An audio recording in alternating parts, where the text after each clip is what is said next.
Ever wondered what it would feel like to spend like a billionaire? What if I told you that for the next 30 days, I spent $10,000 a day, every day, just to see what it's really like to live like the ultra-rich? Spoiler, it wasn't all yachts and private jets. Some of it was eye-opening, some of it was ridiculous, and a lot of it was a total shock. So stick around as I break down everything I learned from this crazy experiment. So here's the challenge I set for myself.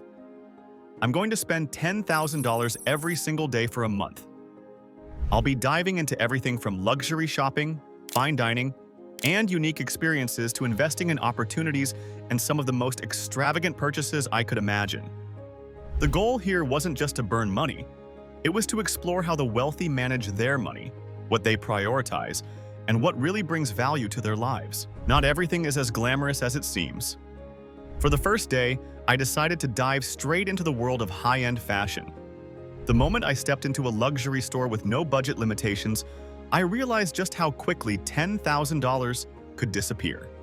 I purchased a custom-tailored suit, some high-end accessories, and of course, splurged on a designer watch. I expected to feel an overwhelming rush of excitement, but to be honest, it didn't feel all that different from shopping for regular clothes. Except I was surrounded by items that most people could never dream of affording. It wasn't about the material items themselves. The more expensive the item, the less I appreciated it. I wasn't overwhelmed by the luxury, the exclusivity, or even the price. The lesson? Money at this level isn't about the thing you buy, it's about the access it gives you. It's not about owning more stuff. It's about getting exactly what you want when you want it, without thinking twice. On day 2, I treated myself to a meal at one of the most exclusive restaurants in town. Normally, a fancy dinner might cost a few $100s. But with $10,000 to spend, I was able to book the best table in the house, enjoy a personalized experience with a private chef, and indulge in several bottles of vintage wine. I thought this would be the moment when I felt like a billionaire, but honestly, I was more focused on getting through all the courses than savoring the experience. The food was extraordinary, but the key takeaway wasn't the quality of the meal, it was the service. The attention, the efficiency, the way everything was designed to make me feel special. It became clear that for billionaires, it's not just about luxury dining. It's about the seamless experience, the convenience, and the time you save by not having to worry about anything. It's about having the best service, not just the best food. By day 3, I realized that just spending money on items wasn't the whole picture. Billionaires don't just buy things, they buy experiences. So I booked a helicopter ride and attended a private art gallery event. I was part of exclusive wine tastings and private parties. These experiences were incredible, and I understood why the rich crave them. It wasn't just about the novelty of flying over the city. It was about having access to things that few people can ever experience. What became apparent was that spending $10,000 a day wasn't about luxury for the sake of it. It was about unique access. These experiences gave me a taste of what it's like to be in a world of connections, where doors open based on who you know, not how hard you work. I wasn't just buying things, I was buying entry into a different world, one where access matters more than anything else. On day 4, I shifted my focus from short-term spending to long-term thinking. I started considering how billionaires actually use their money. Sure, they have the luxury items, the cars, the jets, but they also invest heavily in real estate, startups, and financial opportunities that build wealth. So I spent part of my $10,000 investing in a stock, a piece of real estate, and a few startups. I worked with a financial advisor for the day and tried my hand at making strategic investments rather than just spending on material goods. And I'll tell you, it's a completely different mindset. Billionaires don't just spend, they make their money work for them. The goal isn't immediate gratification, it's long-term growth and control over their financial future. The lesson here? The rich aren't just consuming, they're constantly creating value and opportunities, using their money to build even more wealth. By day 5, I began feeling a strange kind of guilt. I had spent thousands of dollars on luxury experiences and investments, but something felt off. The excitement I expected to feel from all this spending didn't really materialize. Instead, I started to question the purpose of it all.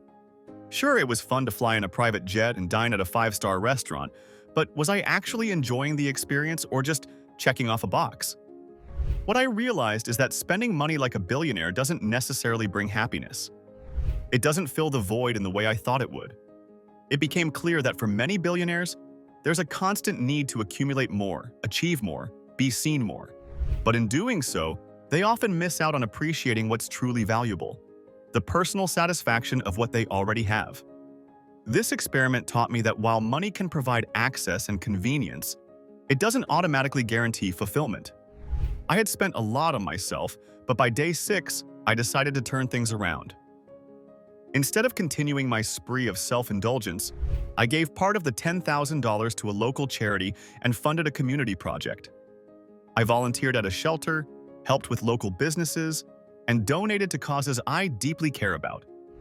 And this, without a doubt, was the most rewarding experience. It felt good to know that my spending was helping others. Billionaires often get a bad rap for their wealth, but many of them use their money to make a significant difference. The lesson here: true wealth isn't just about what you own, it's about what you do with your resources to help others. Giving back created a sense of purpose and satisfaction that none of the luxury purchases could provide. As the week went on, I found myself reflecting more and more on the experiment. I had spent $10,000 a day, but what did I have to show for it? Expensive suits, a fancy meal, and access to exclusive events. But none of these things brought lasting satisfaction. The more I spent, the more I realized that money, in and of itself, doesn't equate to happiness or fulfillment. What I truly valued was the freedom to make choices, the ability to invest in experiences, and the opportunity to impact others. In fact, some of the best moments came from simple experiences and giving back, things that didn't require massive amounts of money. Billionaires have access to opportunities, but it's how they use that access that sets them apart. It's not just about having more, it's about using what you have to create something meaningful. So, after spending $10,000 a day for an entire week, what did I learn? Honestly, I learned that spending money like a billionaire doesn't bring the happiness or fulfillment that we might think it does. Sure, there are amazing experiences, and yes, you get access to things most people can't imagine, but it doesn't solve deeper needs for purpose, connection, or happiness. Thanks for following along on this crazy journey. If you enjoyed this video, don't forget to like, subscribe, and leave a comment below with your thoughts on living like a billionaire. What's something you'd spend your money on if you had $10,000 a day?